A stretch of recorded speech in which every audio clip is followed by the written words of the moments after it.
Matt, thank you for your time. What do you make of this whole Jackie Trad affair? And are the coalition taking political advantage?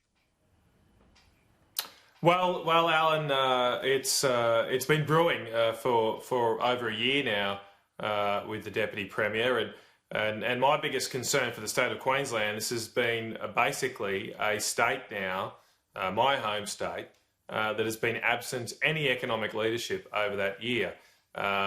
Some might say that no economic leadership from the likes of Jackie Trad is better than Jackie Trad-led economic leadership. But we have had a weak economy in Queensland, the worst of all the states, according to some reports. We've had massive delays in major projects. We've had budgets being blown out, money being wasted on bonuses to public servants. And now we're in the middle of a global pandemic where the economy is being hit very hard. And there's been absolutely no leadership from this government. What this does prove again, though, is that the left are in charge in Queensland. The Labor left are in charge. It was only when the convener of the left, Gary Bullock in Queensland, decided that Jackie had to go, that Jackie went. And that just shows who the real Premier in Queensland is right now. Just let me canvass, Matt, a couple of other things. And Peter, I'll bring you in here because Virgin Australia, now, the impact that it's had on air travel since it came into service in 2000 is easy to ascertain. I mean, prior to 2000 and Virgin, in the 8 years we had Qantas and Ansett, and airfares rose 5% in that 8-year period. Now, since Virgin entered the market, the airfares have dropped by 40 to 45%.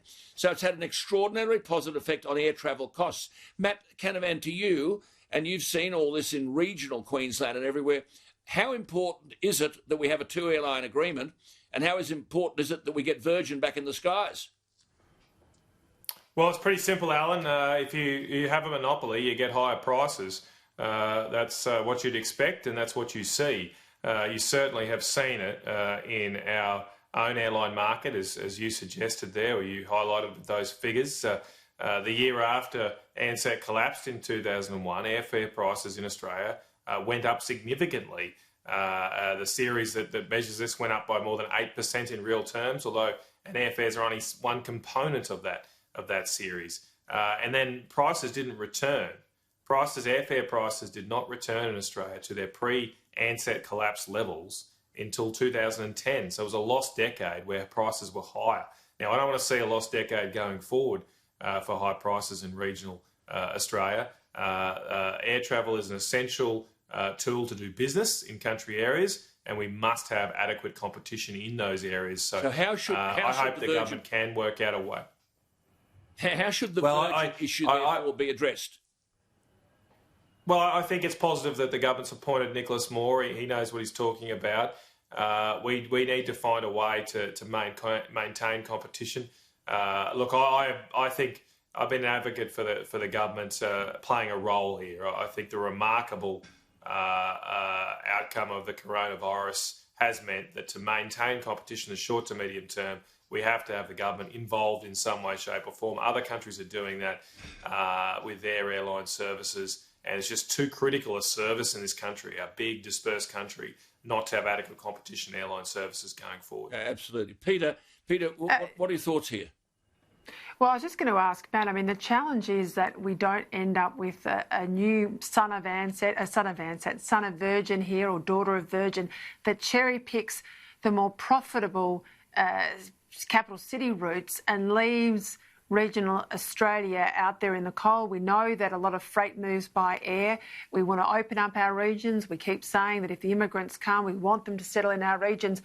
That doesn't happen if we haven't got viable transport links. How can you ensure that it isn't just a new beast on the profitable routes, that it does push into those regional routes as well?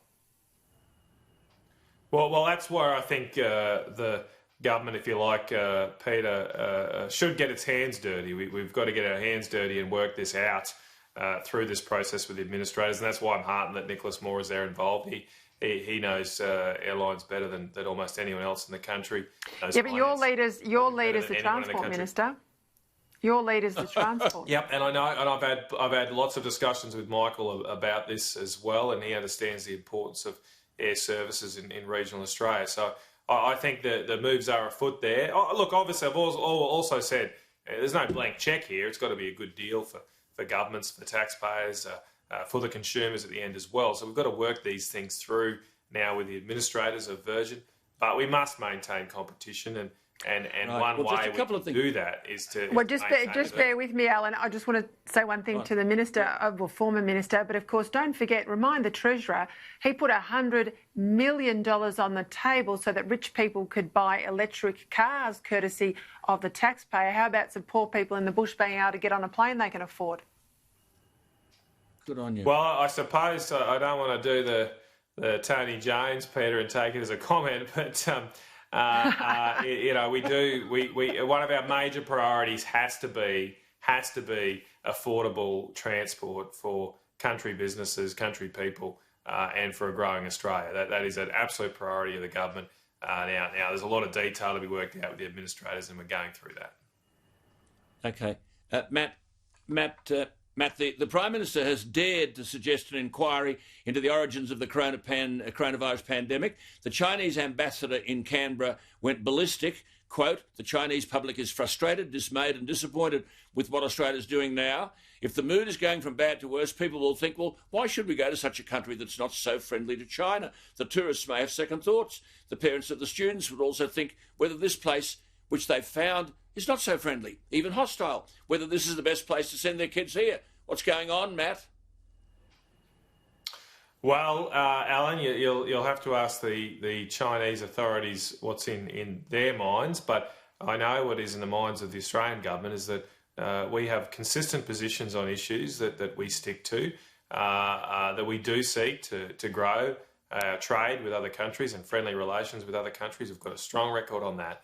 But when we go to trade our produce, our minerals and energy, what's not on the table is our independence and sovereignty as a nation.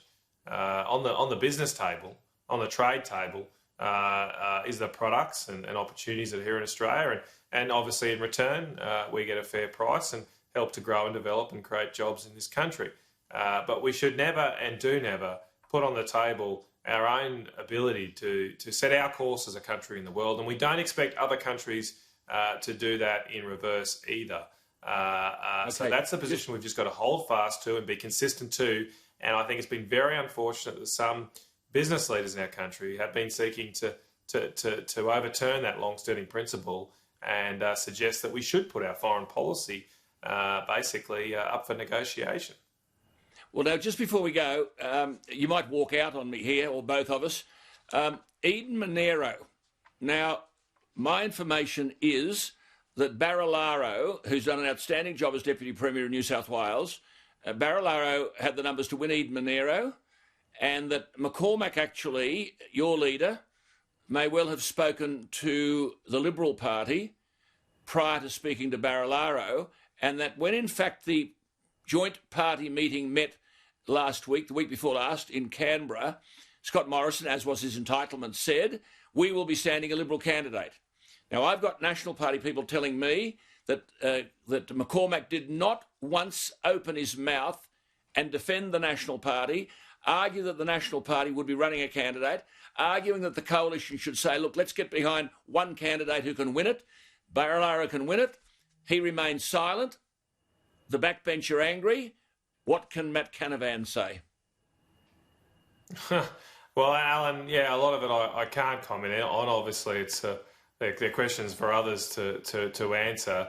One thing I'll say is I hope we do run a candidate, Eden Monero. I'd love to see the Nationals Party fly the flag in regional New South Wales, and I'd love to see us increase our numbers here because that lets us do more for regional people. And the other thing I'd say, Alan, is congratulations on your decision today. You've had a wonderful service over 30-odd years, and you're a big loss to Australian radio. But wouldn't you be a great gain down here in Canberra? You should consider Eden Monero for the Nats, Alan.